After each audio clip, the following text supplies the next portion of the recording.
कहता रहा कि दिन में भी लोग वहां जाने से डरते, रात को जाना ठीक नहीं, मगर शायद उस रात तजस्सुस ज्यादा था। मैंने सोचा लोग बातों को बढ़ा चढ़ा कर कहते हैं, हकीकत में पता नहीं कुछ होता भी है कि नहीं। आखिरकार उसने हार मान ली। 2 बाइक्स का इंतजाम हुआ।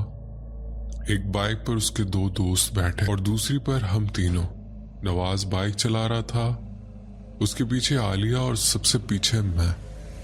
जब हम निकले तो घड़ी तकरीबन 12 बजा रही थी। रास्ते में हमने पेट्रोल भी डलवाया, बस एहतियात के तौर पर। सब हंसी मजाक कर रहे थे, मगर जैसे जैसे हम ARA कॉलोनी की तरफ पहुंचते गए माहौल बदलने लगा। एक जगह नवाज ने बाइक रोकी, उसके दोस्तों ने भी बाइक्स रोक ली। उसने मुड़कर कहा, आपी, यहाँ से कॉलोनी शुरू होती है, एक बात याद रखना, कोई शोर नहीं करेगा, मैं बाइक नहीं रोकूंगा, कुछ भी हो जाए पीछे नहीं देखना। मैंने कहा, तुम लोग हमें डरा रहे हो। उसने संजीदगी से जवाब दिया, डरा नहीं रहे, बस बता रहे हैं यहाँ लोग रुकना पसंद नहीं करते। उसकी आवाज में मजाक नहीं था। हम दोबारा बाइक पर बैठे और अंदर दाखिल हुए। जैसे हम कॉलोनी में दाखिल हुए, पहली चीज जो महसूस हुई वो खामोशी थी। ऐसी खामोशी जो आम नहीं होती। मेन रोड पर लाइट्स थी, सड़क साफ नजर आ रही थी, मगर सड़क के दोनों तरफ घना अंधेरा था। दरख्त इतने घने थे कि उनके अंदर कुछ भी नजर नहीं आ रहा था। गाड़ियां और बाइक्स आ रही थी, मगर सब गैर मामूली रफ्तार से गुजर रही थी।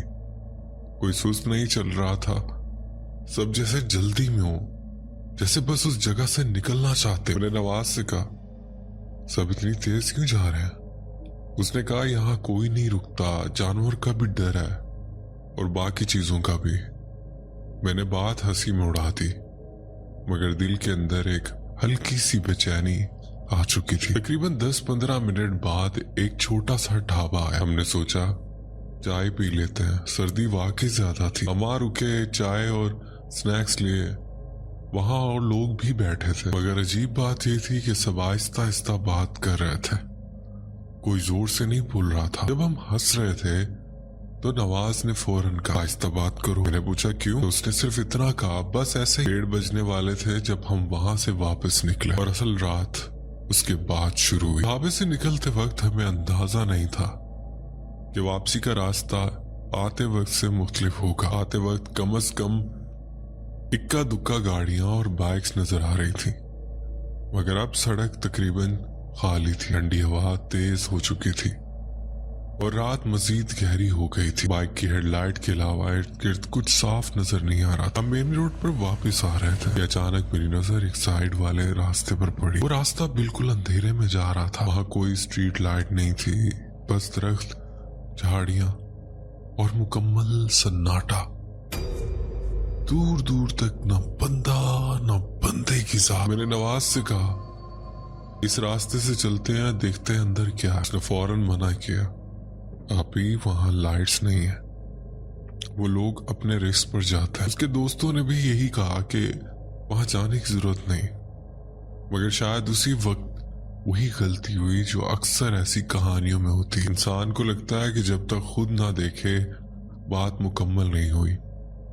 मैंने कहा, 2 मिनट के लिए ही चलते हैं, फिर वापस आ जाएंगे। आलिया ने भी मेरा साथ दिया। नवाज ने कुछ देर सोचा, फिर कहा, ठीक है, बस 2 मिनट। हमने बाइक उस साइड पर मोड़ दी। जैसे ही मेन रोड की रोशनी पीछे रह गई, माहौल फौरन बदल गया। अब सिर्फ बाइक की हेडलाइट थी, जहां रोशनी पड़ती बस वही हिस्सा नजर आता। उसके आगे मुकम्मल अंधेरा।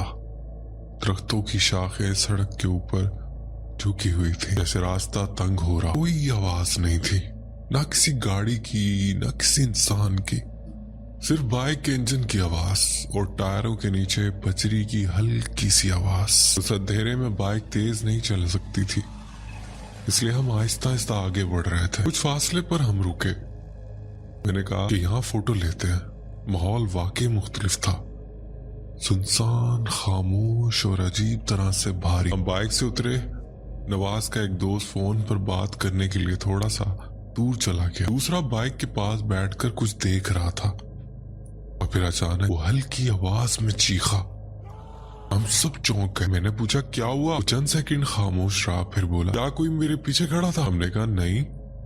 उसने घबरा कर कहा, मुझे ऐसा लगा जैसे किसी ने मेरे दोनों कंधों पर हाथ रख दिया और दबाया। हमने पहले उसे मजाक समझा।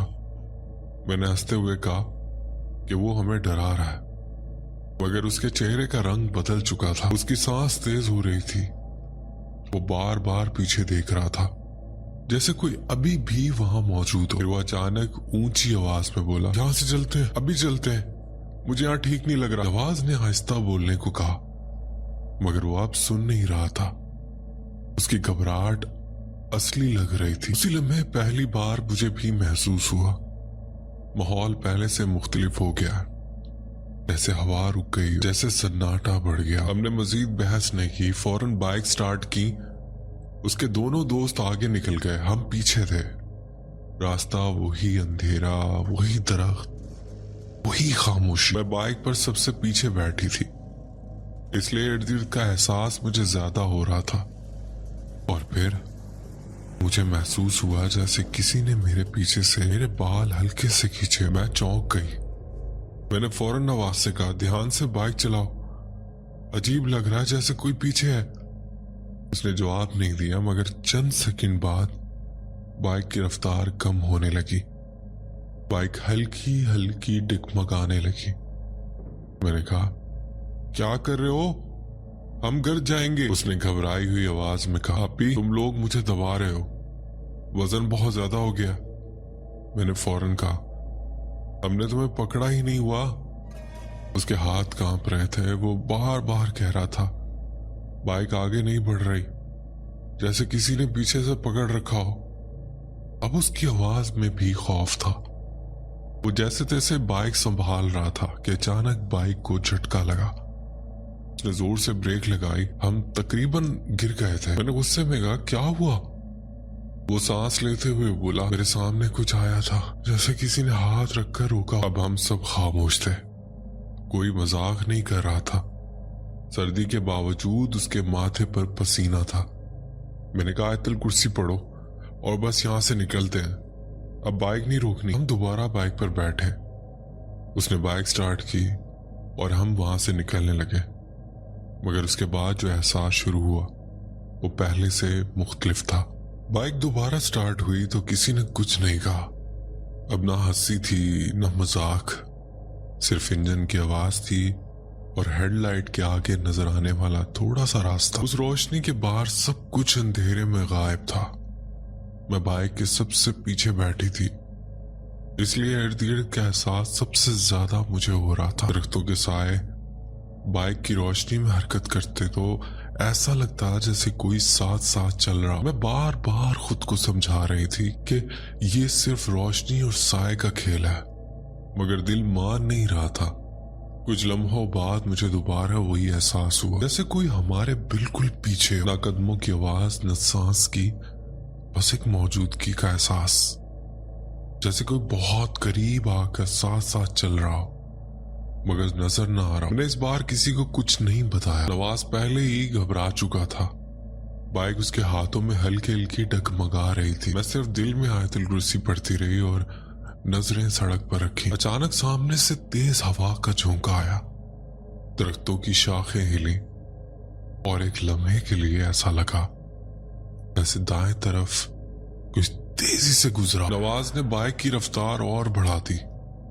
अब वो सिर्फ एक ही कोशिश कर रहा था, किसी तरह मेन रोड तक पहुंचा। चंद मिनट बाद दूर से रोशनी नजर आई। Main road. जैसे हम उस अंधेरे रास्ते से निकलकर रोशनी में आए। आवाज ने बगैर कुछ कहे बाइक तेज कर दी। उसने पीछे मुड़कर भी नहीं देखा। अब सड़क खुली थी, लाइट्स थी, मगर दिल की धड़कनें अब भी नॉर्मल नहीं हो रही थी। उसी दौरान आलिया ने आहिस्ते से कहा, आपी आपको कुछ सुनाई दिया? मैंने पूछा, क्या? वो बोली, मुझे लगा किसी ने मेरा नाम लिया है। मैंने फौरन कहा, नहीं कुछ नहीं था, मगर सच ये था कि मैं भी कुछ लम्हों पहले ऐसा ही महसूस कर चुकी थी, जैसे किसी ने बहुत करीब आकर कुछ कहा, मगर अल्फाज वाज़ेह नहीं थे। अब तीनों खामोश हो गए। अब हम सिर्फ घर पहुंचना चाहते थे। रास्ते में जब बाइक तेज चल रही थी तो दरख्तों के साए सड़क के किनारे से पीछे हटे जा रहे थे, मगर उस लम्हे अजीब सा एहसास हो रहा था कि जैसे वो साए हमें देख रहे हो, जैसे कोई चीज पीछे रह गई हो, मगर नजर अब भी हम पर हो। हमने पीछे मुड़कर नहीं देखा। कुछ देर बाद हम घर पहुंच गए, बाइक पार्क की, दरवाजा खोला और अंदर आ गए। घर की रोशनी में आकर पहली बार लगा के हम महफूज हैं। मगर उस रात नींद आसानी से नहीं आई। दिमाग बार बार वही लम्हात दोहरा रहा था। कांधों पर हाथ महसूस होना, बाइक का अचानक भारी होना, सामने कुछ आ जाने का एहसास, और वो मुसलसल एहसास कि कोई साथ चल रहा था। सुबह जब हम उठे तो नवाज को तेज बुखार था, पर हैरान कुन बात ये थी उसका वही दोस्त भी बीमार हो गया था जिसने सबसे पहले कहा था। किसी ने उसके कांधों पर हाथ रखा है। हमने उसके बाद कभी इस बात पर मजाक नहीं किया और ना कभी रात के वक्त उस इलाके में जाने की हिम्मत की। आज भी हम में